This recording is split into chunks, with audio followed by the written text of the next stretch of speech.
Seven, 6, 5, 4, 3, 2, 1. From Cafeteria Film Studios in Little Havana, Phresh presents Que Bola, where we talk to various movers and hustlers who are popping off and succeeding in the 305 and at the same time influencing the culture. I'm your boy D Fig. Holla at your boy when you see me in the street. Yo, what's good? We're in another episode of Que Bola. Holla at your boy when you see me in the street. It's yours truly, D Fig, Phresh Media, Que Bola Podcast. Thank you so much for listening. Thank you so much for subscribing. And thank you so much for sharing. Without you guys, this wouldn't be possible. In this week's episode, we sat down with Cyn Lagos. She's a photographer out of Miami-Dade County who was recently selected by Adobe to have a creative residency with Adobe. She's bringing forth her visual language concept through her photography, use of colors, use of angles, geometry, etc. In this talk, we got into a lot of various things, such as how to bring forth your own narrative with your photography, with your video work, and how to walk through your discovery process to basically know what your aesthetic is as a creator. Not even a photographer or videographer, but just as a creator in itself. What's your brand all about? This is a very cool, insightful talk, and I hope you guys enjoy this, all right? Let's get into this. Listo. So we are in another episode of Que Bola. This time we're here with our special guest, Cyn Lagos, the photographer, graphic designer, all-around creative person out of South Florida, Miami-Dade County. Holla at your boy when you see me in the street. How you doing, Cyn? Pretty good. Thanks for having me. Thank you for coming onto the show. Thank you for accepting our invitation, and thank you for spending the next hour with us talking to us about your creative styles and everything that you got popping off in your world. So I came into contact with you. I actually put up a thing on my podcast, IG, which is Que Bola Podcast. Yeah. And I put up to the audience, who do you want to be interviewed next? Like I asked, I just put it up on the question, like people fill it in. And I had somebody reach out to me and told me, like, Cyn Lagos, she's like bombdiggity.com. And I hadn't heard of you, you know what I'm saying? Okay. And then, like, I go on your page and I'm like just mesmerized by like your photos. You know, they were like super. I'm not a photographer, so I don't know how to describe it with the proper words. Like, so, you know. There's honestly no words to describe anything artistic or visually. Yeah. And that's kind of my point, actually, most of the time that I speak to people about my work. I'm like, the fact that you get it, it doesn't always need to be translated into words. It just means, okay, you got it. That's okay. it. Yeah, like, that's basically what it was. I got it, and I really enjoyed going through all your visuals and whatnot. So I said, you know what, I have to bring her on the show. Are you from Miami-Dade County? I was actually born and raised for some time in Honduras. All right. What do you mean by some time? Because then I was partly raised here. So, okay. But I always like to note that because it's such a big part of who I am. That's a question that, you know what? I always ask people, like, where are you from? And they're always like, well, I'm from, like, the last person I had on, he was, like, from New Jersey, but he was raised here from, like, 5 on.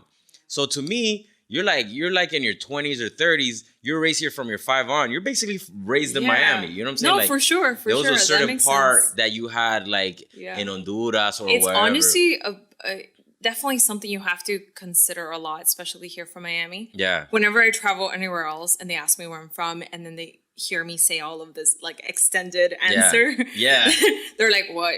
They just give me this face. But at least in Miami, I feel like we always explore. Like, everybody knows. My mom is born here, so therefore it counts because, you know, she raised me with all this Latin food. So whatever it is, like, that holds you towards that culture, I think it's worth, like, you know, mentioning. Yeah, you always got to mention, like, that's very true. Only in Miami do you get the extended answer. Honestly. Like, I'll tell you, well, my grandfather's half Cuban, half Puerto Rican. Yeah. My grandmother is Colombian, Cuban. Yeah. And my parents are this and that. And like, and then you get the whole entire history and you're like, I drank a cafecito this morning and I feel fully Cuban now. Exactly. You know? I'm Cuban right now. You know what I'm saying?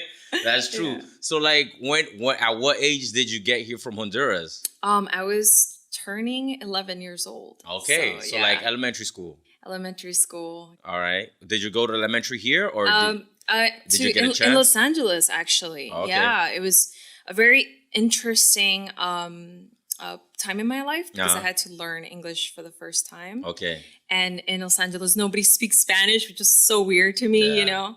I had all these assumptions at least one person was going to speak Spanish. Yeah. But coming to Miami was comforting to be able to just like reinforce that Spanish and Latin culture in me. And so at what age did you get to Miami? I was already 16 or 17 by then. So like high school? Yeah. What high school did you get to? I went to Miami Senior High. Miami Senior High, right in the middle of Miami. That's that original school. Yeah. You know? Were you in part of any of the clubs? I know Miami Senior High has clubs. Yeah, so many of Access. It was mostly just to meet people because, you know, you just enter this new school. For me, it was really interesting because it just looked like college, you know, that architecture. The campus, it was probably the first time I took notice of the photography program. Mm-hmm. I thought they were a little crazy. I was like, what are these kids doing? Taking these pictures of like leaves and whatever. Yeah. Turns out it was going to be like my crazy in the future. Did you start there? I didn't. Okay. I would just like observe it. And I remember that was a very interesting time where I just started paying attention to what art was, art was always prevalent in my life, but I never embraced it. And I think I can note that for like just being Latin too. I don't think a lot of people believe that's a legitimate career. What, like photography? No, just art in general. Yeah. So then, Latin people don't think art is a career. So then, when I got to high school, I started seeing like different specific craftsmanships in the art world. So photography was one of them. Graphic design was the first time I learned that there was like computers mixed with art. And I thought, okay, this could be something. And I ended up pursuing graphic design as a career. That's how you started? That's how I started, yeah. I ended up going to school for graphic design. I have a bachelor's in graphic design. Oh, that's what's up. Yeah. Photography is entirely self-taught. All right. Yeah. So you stumbled into photography because of the graphic design. Yes. A lot of the principles definitely just, they're almost the same thing. I mean, we call them different things, but like composition is layout and design. Yeah. Color theory applies in every, part of the world. Yeah. Yeah. That's cool, man. All right. So after college, you come out into the world, you start doing your graphic design. Yeah. You took on a camera just to explore, or like how did like that actually come about? How did the whole entire like photography part of your I think it was a little bit of two things. I think the graphic design world is so young. At that time? Yeah, especially. I mean, I was still explaining to people what graphic design was. Now people understand. Now people really understand because there's just so many applications out there that will give you just that intro level of like, okay, I understand what saturation is. I understand what fonts are. You know? Yeah, like before you were like fonts. Because of Steve Jobs for introducing fonts. I don't know. But it has become a natural kind of dialogue for us. But yeah, that's I think it was a little bit hard for me to explain what graphic design was. So graphic design was a little bit hard for me at first because we were doing so much advertising. And advertising meant you were working for somebody else. So somebody else's narrative was constantly what you were making all day long, like from 9 to 5. Yeah. So after work, and I worked in downtown, I found myself like just picking up a camera and trying to find my own narrative. And it was such an interesting experience for me because it was like a quick satisfaction. Like I just made something in like a few minutes and it was my take on it entirely. Like no edits from that guy. Yeah. No. Yeah. So it's just your pure creative expression. Pure creative expression. And now I realize how important that is. That's why I always think like when people think, that's just my side gig. That's just my hobby. And they sort of tell people, that in sort of like this diminished way. Yeah. I think they should reconsider because I think that side job or hobby is actually one of those things that can flourish into something very, very true to who you are. And that's what happened to me. I think people tend to diminish it because they don't, I don't know, I guess they don't want to be looked at as a fool. Like, oh, you're doing this. Yeah, it's not a career yet. It's not a career yet. Like, nobody wants to be told pobrecito or pobrecita. You know what I'm saying? That's what you're trying to avoid. You're like, ay, pobrecito, está tomando su foto. Like, you know what I'm saying? Like, I get that question a lot, especially, the Uber situation. Yeah. Everyone's always asking you, like, what do you do? Oh, you're a photographer. You're carrying this very cool camera. Yeah.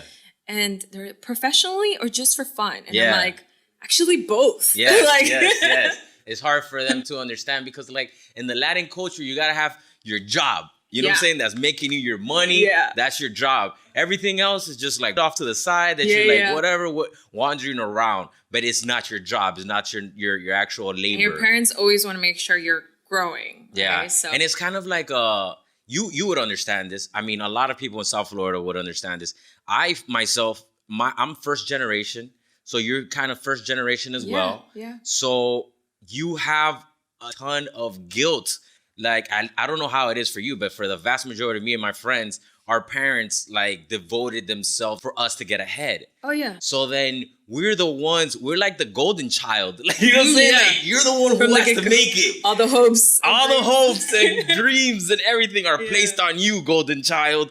Go forth and make us proud. You know what I'm saying? And then you come out and you're like, oh, I want to be a photographer. And they're like, can't go on your I want to be an artist, Mom. Yeah, they're like, oh my God, I didn't clean toilets for you to be an artist. I want you to be a doctor or an engineer. And also all of these titles are so new that for them it's like, no, I thought you were going to be a lawyer and a doctor of some sort. Actually, one of my cousins is now trying to be a nurse, right? Okay. And I just gave her this speech of like, is that really what you want? Is that our family? Yeah, is that what you want to do? Or is that just you're the golden child and you're trying to produce? I'm just telling you. But if you love it, go for it. Yeah. No, I mean, do what you love. You know what I'm saying? Yeah. But as long as... Don't take that lightly. It's something you devote so much energy to. It really is a problem that I've come across and I see that people deal with all the time here is like they're trying to combat what they want to do as what they love, and they're also combating that whole like you're the golden child and you have to like set a standard now that we're in a new country and you have to be the bearer of the family crest. You know what I'm saying? Like. So it's one of those dichotomies that you're stuck in where you're trying to serve one thing and serve the other, because deep down inside, you know what you want to do that you really like and you really want to spend your time doing. And then at the same time, that might not be producing you anything economically. Absolutely. You know what I'm saying? So, but what I would advise for people that are stuck in that position of like taking our parents' advice and not knowing but knowing in their heart that they want to do something else, they just don't know what that is either do a lot of research. I mean, the first time I saw the title graphic design was on Wikipedia. Okay. Wow. How silly is that, right? But outside of that, I also advise people to travel, because when I traveled, I was able to see what the potential is for careers like this. What graphic design looks like in a place like Netherlands, where everything's just like, current, and that's very graphic design terminology, but everything's so clean and it just defines the neighborhoods and the culture of that place. Yeah. You come back here and you realize we have an aesthetic like that too. Ours is a lot more vibrant and much more exciting, more gritty, right? But your eyes open up and you start to realize, okay, you know what? This is something I want to pursue because it's relevant around the world. Yeah. And then you can tell your mom to sit down and start telling her, this is what I'm going to do. I've had to take a lot of initiative in my life to be able to say, like, this is what I'm going to pursue for sure. And actually, recently, I applied for the Adobe Creative Residency, which was just, just me hoping to just, like, try something and see how much I learn from it.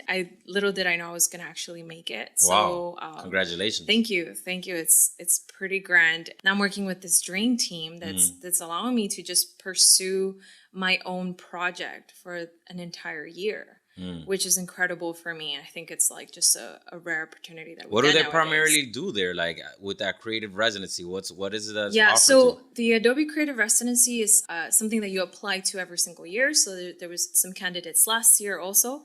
And what you do is you apply, you explain a concept to them, and you present it in such a way that it's going to be created within a year. Okay. And everybody has a different concept and everybody has a different discipline that they're going to exercise in that concept. So we have a videographer, we have an animator, UI, UX, user interfaces, specifically graphic design and street photography. So if they like you, if you know what you're talking about and you're excited, honestly, it was a very rigorous interview process. And I was just excited to have made it to like the 5th interview. Yeah. And I thought, okay, I made it this far. I'll apply again next year. Yeah. But I never thought I was actually going to make it. Nobody here in Miami talks about that. And they're based in San Francisco. So that was one of those things where I benefited from doing my research, from saying, well, that might be for me, actually. And thankfully it was. That's what's up, man. That's what's up. And when it comes to your, so you learned your graphic design aspect in school, but the photography side, you said you just picked it up and you just learned it by yourself, right? Yeah. So what were like the primary tools that you used to learn the photography? Definitely the Adobe software. I know it seems like just a plug, but Yeah. when you think about it, graphic design is all of these like programs, right? And then all of a sudden you just like, it's almost like speaking Spanish and people tell you can speak Italian. Yeah. Because it's like it's close. similar family. It's Which like you can't, that. by the way. I tried to learn Italian for 3 years in high school because they told me this thing. It's really hard. It's hard. Unless you're like really around it Yes. all the time. But the same applies with this. Like I started learning because I picked up my phone. So it was mobile photography from the start. Okay. And then I would use all these applications. So some of my favorite applications actually were the tiny version of Photoshop or the tiny version of Lightroom in my mobile device. And those gave me an introduction to what the software was. So I felt less intimidated to actually go and like try to download it and put it on my desktop and get really serious with it, you know? But mobile photography was a very easy introduction for me to just say, I'm going to give this a try. Like I had the big camera. I had a T1i. Okay. Canon T1i. Yeah. Nowadays, I don't think they sell them anymore. Yeah, it's a throwback right there. Yeah, I bought it on a Black Friday. I made the line. Yeah, you got it. And then it was sitting in a closet because I've got frustrated that I kept missing the shots because I wasn't quite ready for the digital technology, for the actual hardware. Yeah. You got to know how to use your camera. Yeah.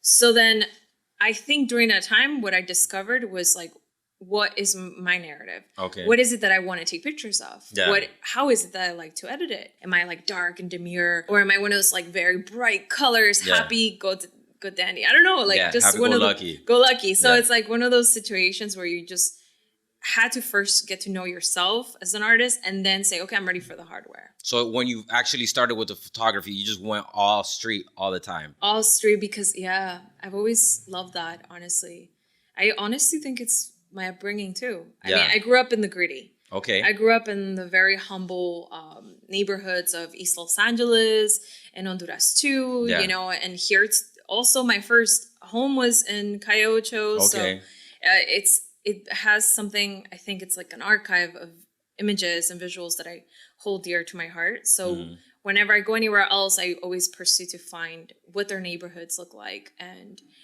even if it's not gritty for them, but it's just the understanding of what that culture, how that culture is represented in their neighborhood and their streets and the individuals are there in general. It's hard for people to really understand what the aesthetic of their neighborhood is if they never leave it. Yeah. You know, because you grow accustomed to it. So you think that this is what it's like everywhere.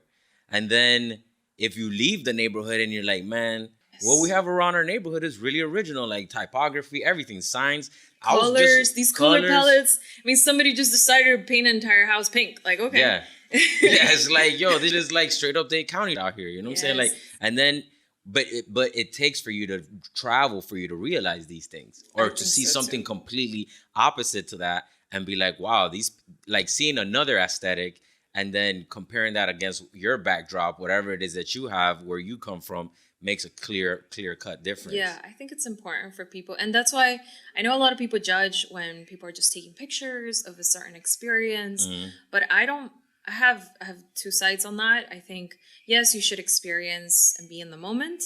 But also, I beg the question if like maybe through this camera, you're actually observing the tiny little details. And you're like expressing yourself, like what you find interesting in that special moment. So there's something there. So just allow those people to take the picture. It will be fine. Do you ever get beef? Since you're a street photographer, so you're like okay, when you're seeing something, do you ever try to get people to do something that you want them to do, or is it always organic type of situation? A little bit of both, definitely.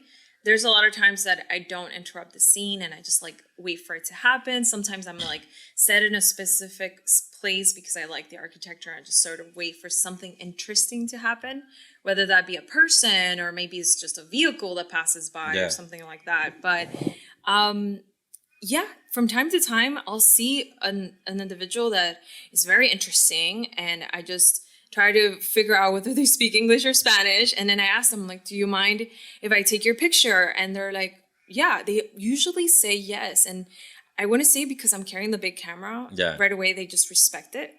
When I'm not carrying the big camera and I'm just holding the phone, it is a lot harder to convince them. They're like, what is this for? You know? And so you just... CIA? Yeah. It's like, what? Okay.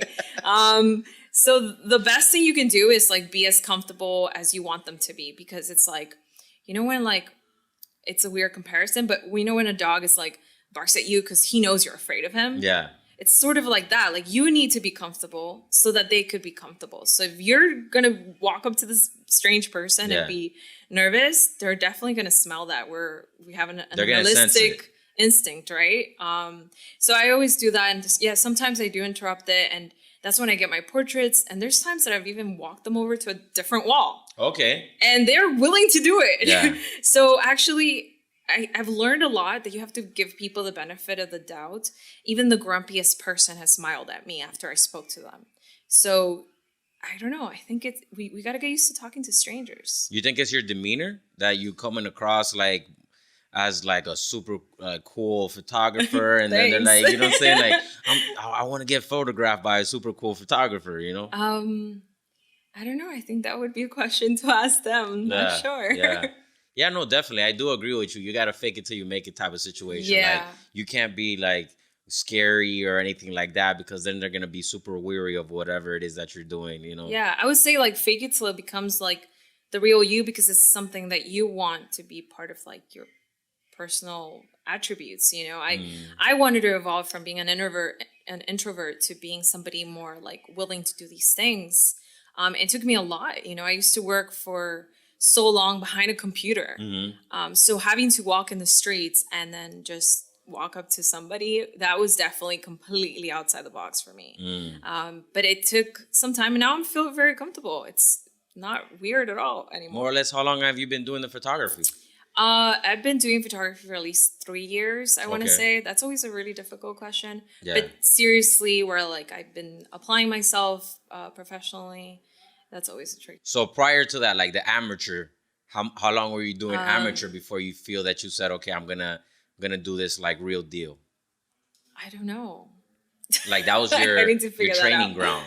You know, in college, I would always be the weird kid that like rented all of the studio equipment and took it over the weekend, but then didn't know what the hell I was doing with it.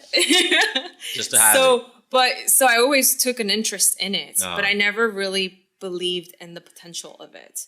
I was from on graphic design, which I still am. Yeah. I just don't think it's the way it has to, like, where you have to be behind a computer working for just making brands for other people. Sometimes you have to define your who are you as an artist, and maybe those brands will come to you because they are just like you. Yeah. Versus the other way around. And so create your own aesthetic, and then the brand will find your aesthetic. And I think so. I think that increases the potential of both a mutual, more like a sustainable relationship where you're both happy and not like butting heads all the time.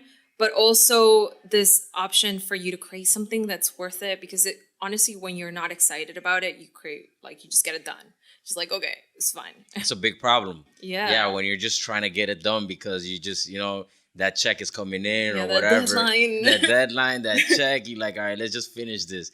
But it's not something that you're really enthused about. You know what I'm saying? Yeah, it's not. I've chopped up that I'm super enthused about, and I've chopped up that I'm not.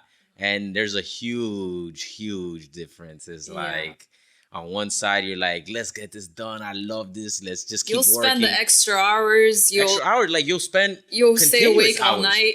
Yeah, without even like doing breaks, because you're just that into it.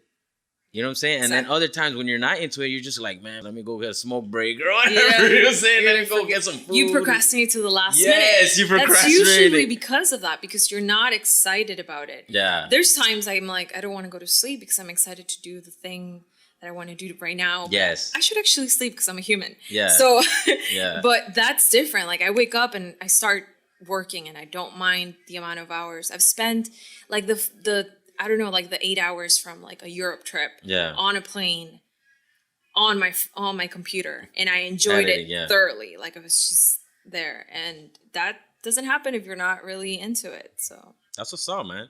So when it comes to your actual photography, what would you say is like your primary style of photography? Like, what is it that your aesthetic is? I seen like throughout your photography, I see your vibrant use of colors.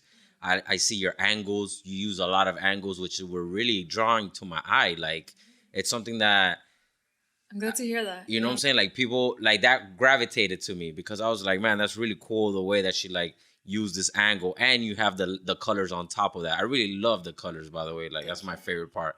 But like, what would you describe your primary style as, your primary aesthetic as? Those two things that you're tapping into actually are my graphic design references. So in graphic design, if you see my graphic design work, is very geometric, and a lot of my color palettes tend to be just like different.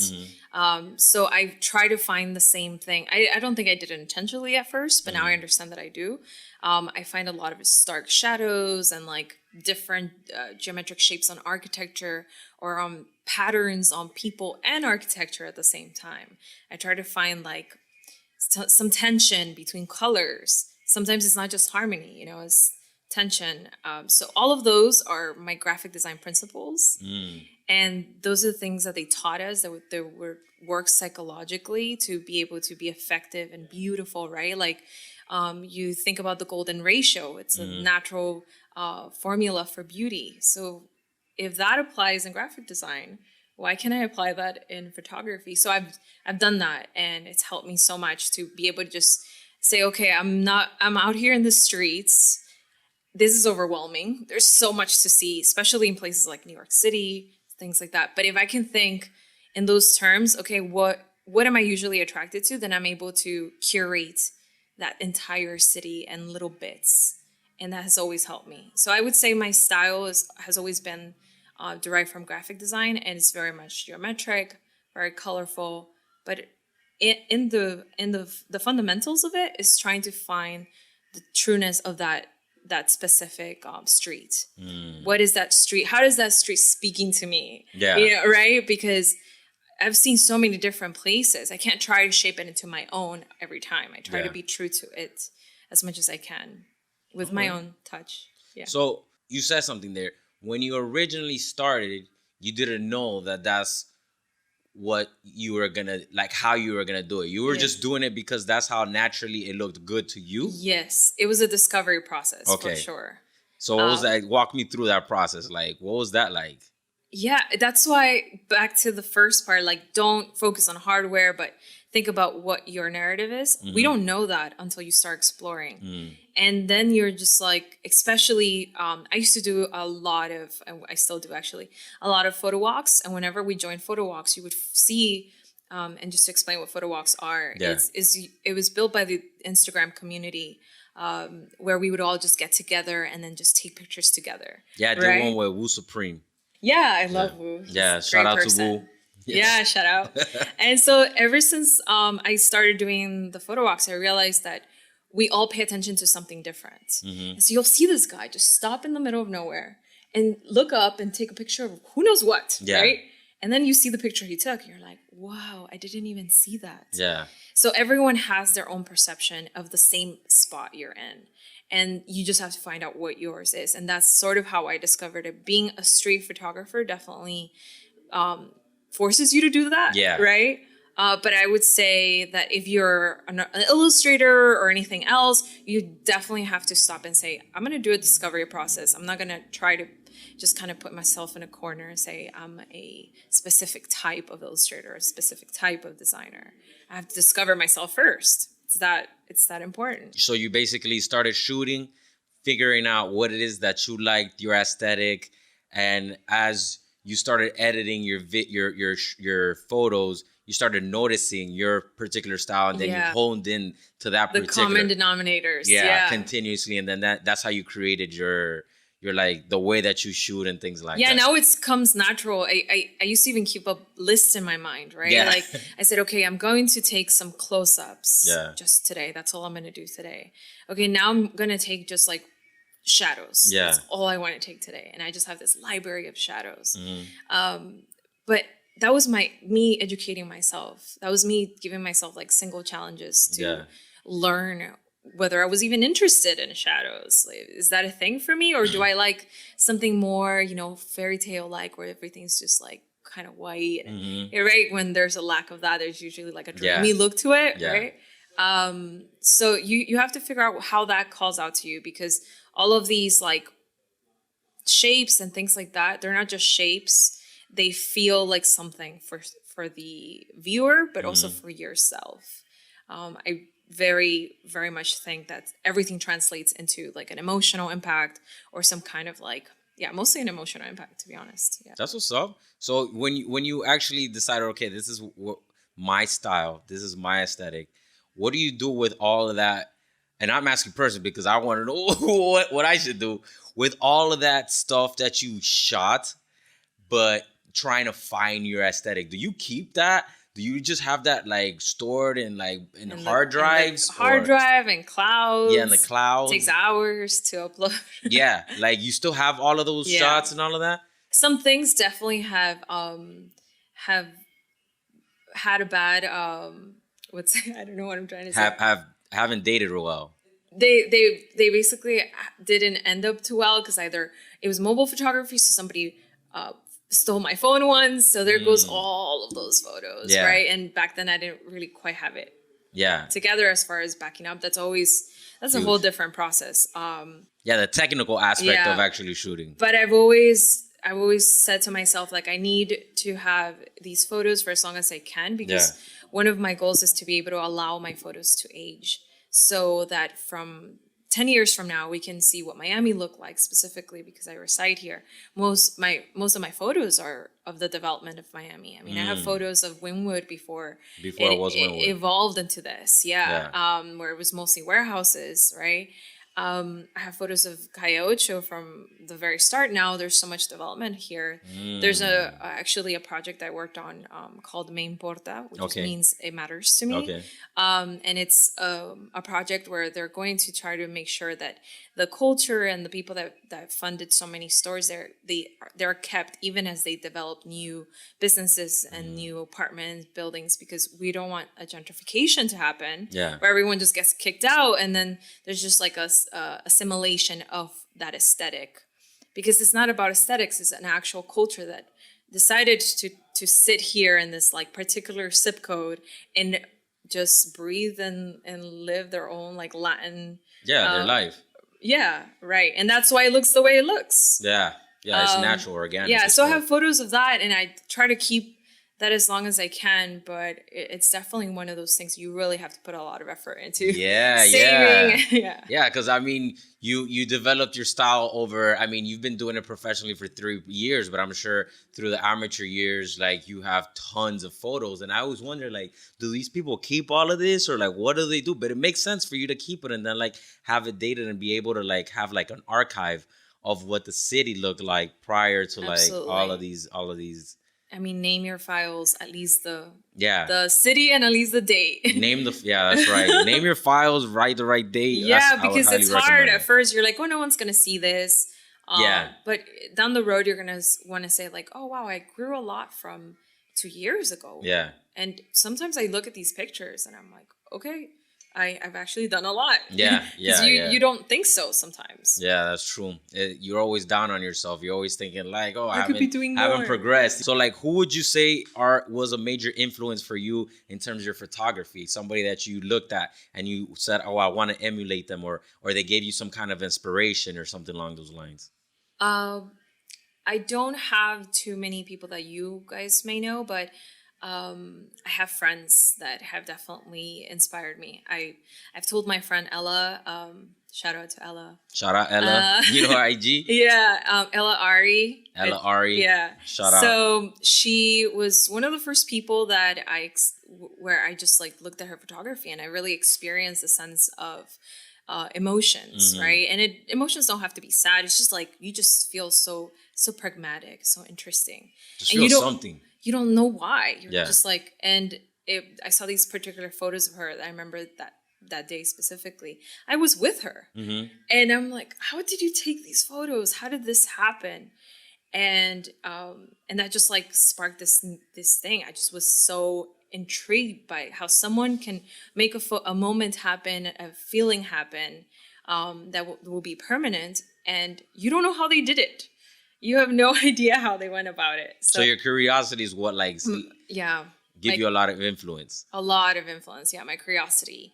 And my friend Brian Latter too, he actually started mobile photography on Instagram, and when he was actually right at the beginning of us creating this Instagram community. So he gave me a lot of sense of like respect for the mobile craftsmanship. Yeah. A lot of people don't think you're a photographer because you're shooting with a phone, but actually it's about the way you shoot. And that in itself, I hadn't learned that it was important. I diminished my efforts at that time, but he gave me like that sense of reassurance that it's fine. And he didn't say this verbally; it was his actions, it was his work that really truly inspired mine. Yeah, a lot of people who are getting into the photography game or just very noobish, they're always more so focused on the specs of your camera, what kind of camera you're using, like what kind of filters and this and that. And then it's like, that's really not where it's at. You know what I'm saying? Like, I've met a lot of people that shoot on like what you would consider cameras and they legit have some of the best photography I know. It's like, yo, the camera at this point, we're in 2019, like it's almost about personality, yes. You know? It's not just about the camera, but honestly, nowadays you can pick up an old camera, and I don't know, like an old Fujifilm or even video camera, you just get that gritty. There's something to be said with that aesthetic, and it's not pixels. Yeah. It's more than that. Yeah. It's a history value, something like that. So you have to always look beyond the hardware. It's important to have the hardware so you can learn, but also learn what you want to say first. Have you ever shot film? Yeah, I've shot film in the past, but it's not my forte. I love digital. Yeah. I mean, film is difficult because you have a certain amount of exposures. You need a lot. You need either a lot of film or a room to develop them. Patience. And all of that. You can't be click happy. Yes. Because then there goes your film. Yeah, you got like 24 shots or whatever. Yeah. You know what I'm saying? And that's it. It's like it's a done data. Yeah. And you just shot one person. Yeah. Okay. And one look. You know what I'm saying? It's like, damn. I mean, I shot film before and like I went through the whole experience of like shooting it, developing it, going into a dark room. I call it red room because it's just always red. Yeah. Going to a dark room and like putting it under like the actual paper, putting it in the solutions, burning it. All of those terms are in Photoshop now. Yeah. But it's good to know where they come from. Yeah. Right? Yeah. Like the experience itself is something that I would highly recommend anybody who's considering photography to at least do it one time. Yeah. You to must. know like what it is, like how it used to be and how it like now it plays to like Photoshop and things like that nowadays. Even get yourself an instant camera from Walgreens, wherever you want, and just like learn what it's like to just have this limitation of just a few photos to shoot. Because then you're going to be really like, okay, I have to really consider this. I have to really think about what I'm doing. Yeah. That's cool, man. So with the photography and the graphic design, do you ever combine both of them? Do you like, because I noticed in your photography, you just like art photography based, and then your graphic design is like other things. Do you ever try to put them together and like bring together? I do. Actually, one of, I know a lot of people like to say that storytelling is important to them, but honestly, storytelling is very much at the forefront for everything that I do. So a lot of my Instagram stories reflect a lot of my layout design from graphic design, and there I include like my photography and also some design orders. So I'll do fonts and I'll be able to like design around it, and I make almost like a mini book every single time I create a story. And I get a lot of people telling me, I never miss your stories. They're always so interesting. I feel like it's a whole nother thing. And I'm like, yeah, I treat them like a magazine or a little book for like a little short story. Yeah. And that has helped me kind of just merge the two. Yeah, merge the two elements. Yeah, because I mean, it's hard for people, because to do a picture, like to do a proper picture, it takes time. And then to do like graphic design, it takes time. Like it really takes its time. So like for you to actually takes so much time. for you to then merge them together, or know when to merge them, how to merge them, it's something that's even more time consuming. Right. You know what I'm saying? Right. And then you're just doing it for stories, which is just 24 hours. Yeah. You know what I'm I know, I'm crazy.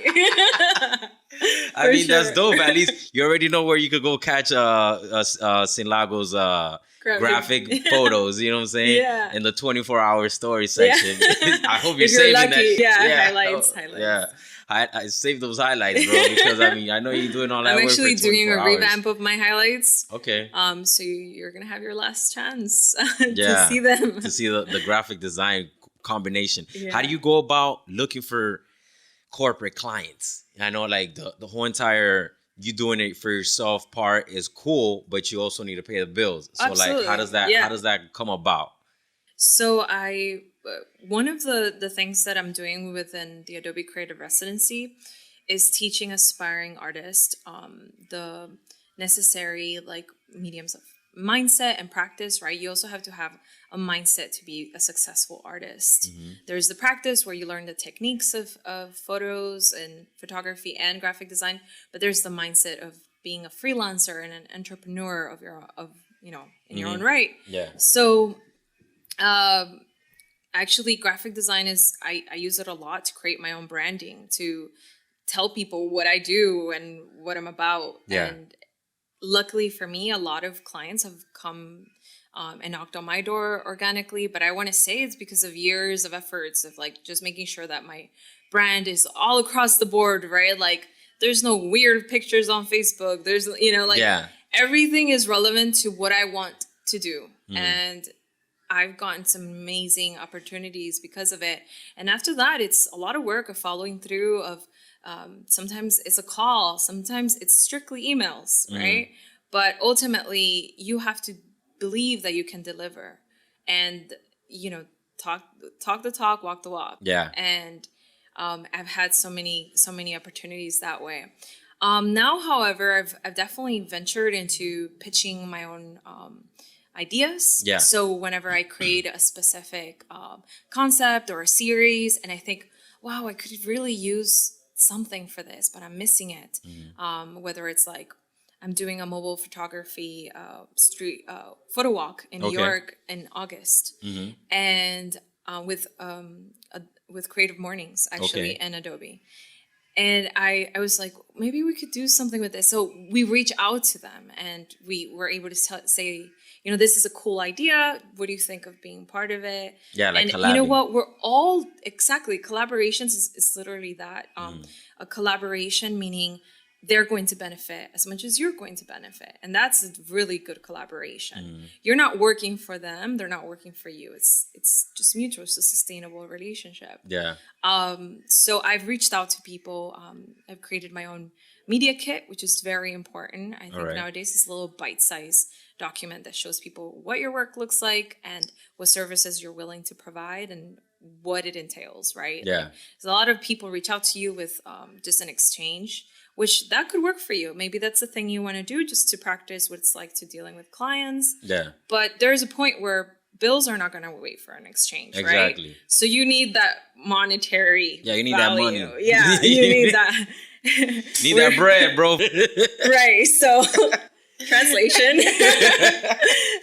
So you have to say, okay, I'm worth this much if I do this. And I think that's once you start figuring out what your time is valued at. Yeah. Because I did this one job, I'm going to do the next one the same way. Yeah. I know exactly how much I can charge. Create that little media kit and you can pitch it to people. They're always getting pitches and you never know. So I say if you want to reach out to a specific corporate client, I don't know, it's for hardware or something like that, and you're ready for an exchange, then you tell them that. If you want something bigger, then you tell them that too. Yeah. They are very forthcoming always, because that is their job too. You're actually helping them, because now you're showing up with an idea. Now you're showing up with talent, which is you. And that's it. That's like at least an hour of their day that they don't have to search for you and think of an idea. Yeah. That's what's up.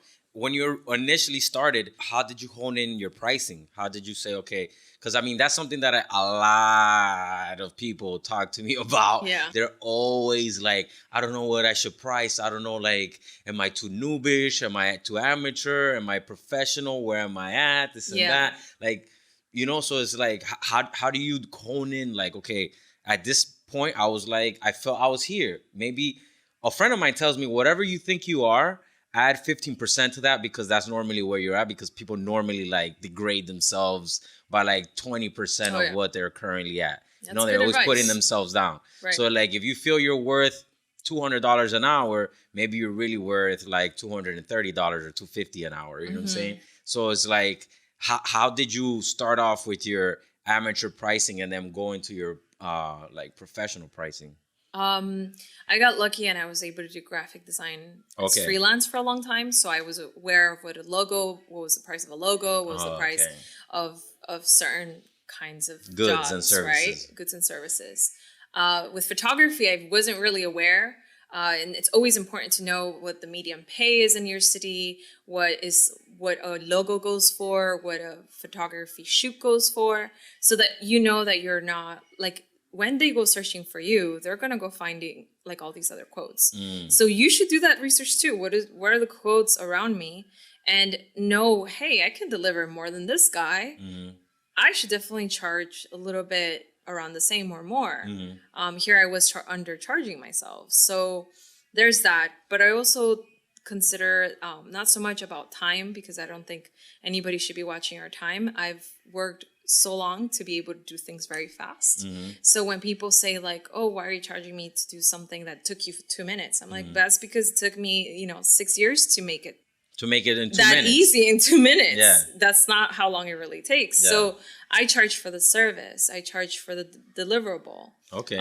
It's sort of think of it as like it's off the shelves. Yeah. So that's honestly the best way to go about it for me. That's what's up.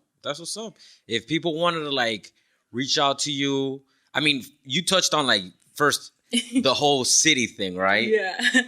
Miami is a very underpriced city when it comes to creative art work. Absolutely. And I mean, I am so frustrated about that. Yeah, it's something that everybody talks to me about. And they're like, bro, over here, people will do something. You charge somebody for 200 and somebody will come and do it for 50. It's like, public announcement, that guy or that girl who's doing it for 50, stop, because you're really just not helping anybody. You're not helping anybody by that. You're killing yourself, and then you're taking jobs from people who are able-bodied to actually do it. You're just charging 50, but your deliverable might not be even remotely close to what the client You're wants. saturating the landscape with just like cheap jobs. If you're undervaluing yourself, everybody else thinks that's around the value that it should be, then customers or clients are going to come and say, but wait a minute, I can get it cheaper. And it's just, How have you like dealt with that here in Miami? Like, how do you, because I know you do a lot of work nationwide and international as well. Yeah. So like internationally and nationwide, there's really not that problem. Yeah, not at all. Those are the best people. They're so fair to you. It's incredible. Not in Miami. They're not fair. Like everybody, bonito barato is what they want. So I call it the ñoque barato phenomenon. Yeah, ñoque barato. Yeah, so I'm glad I can say that somebody understands it. Because I mean, you work on a salary. They want to get that employee for the free. Yeah. You work on freelance. They want, the cheapest value, and then they're probably going to get a cheap deliverable too, right? Or a very frustrated one. Yeah. Who knows? Like, how do you combat that? How do you deal with that? Do you just try to not work in Miami? Honestly, you can be honest. Like, I know you do a lot of nationwide international shoots. So like, I'm currently not working for somebody who is in Miami. Yeah. Adobe is in San Francisco. Yeah. And It took me that much to be appreciated, which is very sad because I think eventually when you become really, really talented in Miami, you want to leave because that talent is That no sucks. longer something people are willing to pay. They're like, okay, we love you, but we just can't pay for the 500 different hats you wear. Yeah. Even though we need those hats. Yeah. And we're aware that if we had to pay each person, and by hats I mean like, okay, I'm a web Producer. I'm a producer. I can also edit. Yeah. I mean, there's usually individual people for all of these things. But you're getting a pay of like not just for yourself, you're getting like even underpaid. And that's very, very unfortunate because we don't have that developed our culture. I think I don't really know the solution to this right now, but the most we could do is bring awareness to the fact that yes, we're here, we exist, we're very much like professionals. It's not a gameplay. We're not like, just something you can get on the cheap. We're professionals. We're making Lamborghinis over here. Yeah. Okay. So like if that's what you expect, great. Otherwise, we're not the right person for that. Yeah. But we have to stand up for that. And like I think that undercutting your value is a big problem. And if we need to talk about money more, so be it. Money shouldn't be a taboo. We're all trying to get I've out noticed of that that. artists are very tabooish when it comes to money. They don't like talking about money, like about what they charge or what they don't charge or what jobs. It's like, I'm just like, yo, ultimately, we love what we do. It's our artwork, but we need to pay our bills. We need to eat. Yeah. I got to go get my Publix subs. I can't go at Publix and say, pub hey, sub. it's like, hey, pub sub, show me some love. You know what I'm saying? Like, because I'm underpaid, because people are undercutting me. Like, Yes. I can't. He'll tell you the same thing. Yeah, she'll be like, get out of here. This Go board play head the costs lottery. money.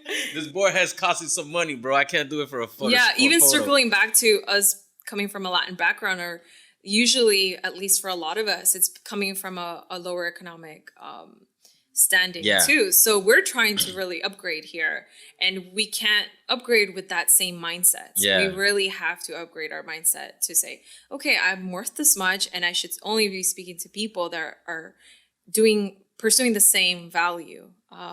Yeah, for sure. So what keeps you motivated?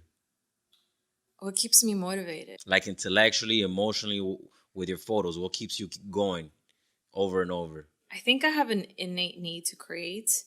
I have discovered that's more of a human thing and less of a professional thing. I mean, I could be making anything and I just feel good that day. But outside of that, recently it's been a lot of just passing on my knowledge, expertise and knowledge, onto other people. It's so gratifying, and I really do good with one-on-ones. It's really hard to engage lots of people at the same time, which is now the norm, right? Everyone wants like those thousands of followers and so on. But I think if like those little bits, and it sounds crazy, but those few people that tell me I've learned to do this because of you. It's so good. Yeah. It feels amazing to know that, wow, I took so long to learn something, but now I'm on the other side. Now I'm the one teaching. Mm-hmm. I learned from so many individuals. Mm-hmm. I'm glad to be able to be on the other side. Yeah, like I feel the same way with how I learned my skills about videography and editing and whatnot through primarily lynda.com and YouTube University. Yeah, YouTube University. Those two things, like those people that I've met not met that, because I've never physically met them, but like I've met them through video. They have taught me so many different things. Like, and I'll tell you that they've struggled to teach you that. Yes. It takes a lot of production. I'm learning that now because I'm trying to create my own YouTube videos to be able to teach people visual language, which is my concept for the year. Yeah. And it's a lot of production. It's a lot of thinking about you. Yeah. So when you click that little like button, when you comment, you subscribe, you really are making it possible for all of us to continue to do this crazy thing of like being an independent artist and helping you along the way. Right? Yeah, definitely. I don't think I think we oversee it as like, oh, this social media crazy, it does nothing for me. But at least, you're saying that you went to YouTube University. Yeah. I can say the same thing. And I didn't pay over $100,000 for that, right? Yeah, so exactly. I'm thankful. I will comment, subscribe. I'll comment, subscribe, everything, dog. 50,000 a year. Yeah. If that means you Archon make, is- the money necessary to buy your equipment so you can continue helping me learn Yeah. the new techniques, animation, whatever it is. Yeah. That's the one thing that I really, people say social media is like super superfluous and like all about like fluff. Yeah. But the one thing that I What do. are you watching? Yeah, if you're like- saying that, like, what are you watching? Just like squishy videos? Exactly. Oh. It's just the content that you're consuming that is like BS. It's not necessarily that everything out there on social media is BS. Mm-hmm. And like the one thing that I have gotten from it is like the feedback when people are like, yo, I love what you're doing. Thank you for this. Thank you for that. It's like, damn, I'm making a difference in somebody's life. You know what I'm saying? Right. I never expected. Like I wanted to make a difference in my own life and through that make a difference in somebody else's life. But I'm actually doing it. Like I'm getting a thank you for this. And I'm doing that. That's a really gratifying moment. Yeah. And I don't think I'd never added that to my list. I wasn't really sure that that's something I wanted to do. Yeah. Right. I was, especially because at the beginning, all I was doing was learning. So I didn't feel like I was in that position. But when that happens, and it will happen because you will inevitably inspire other people. Yeah. When you continue to do what you do, it's really cool. Yeah. And honestly, it's worth like, putting a lot of energy into too. That's what's up. So if people want to get in contact with you, they want to collab with you, they want to hire you for work, what's the easiest way for them to get in contact with you? What's the easiest way? I'm going to say CynLagos, my Instagram account. Okay. take- CYN? CynLagos. GOS, all right. So Lagos is Spanish All right. for... CynLagos. Lagos is Spanish for lakes. Yeah. Oops. Without lakes? So without lakes, isn't that funny? My friends make fun of that. Without lakes. Yeah. CynLagos. Do you have a website? CynLagos.com. So right. everything you want to find out about me, my YouTube is also CynLagos.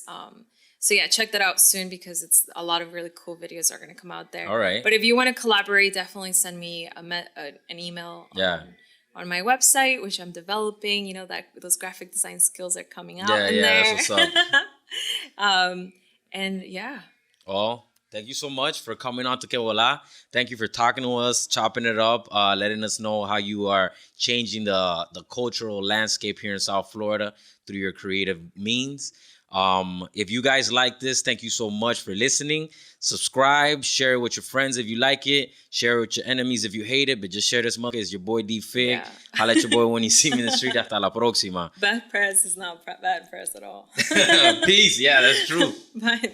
Y'all already heard it there first. Thank you so much to CynLagos. Thank you for coming on to the show, talking to us. You already know how to get in contact with her. CynLagos, CYN Lagos, LAGOS. And yeah, shout out to everybody else who was part of this episode. Wu Supreme, Eli Ari, Adobe. Much love to y'all. Hasta la próxima. Thank you for sharing. Thank you for loving. And thank you for being part of the Que Bola community and podcast. Peace.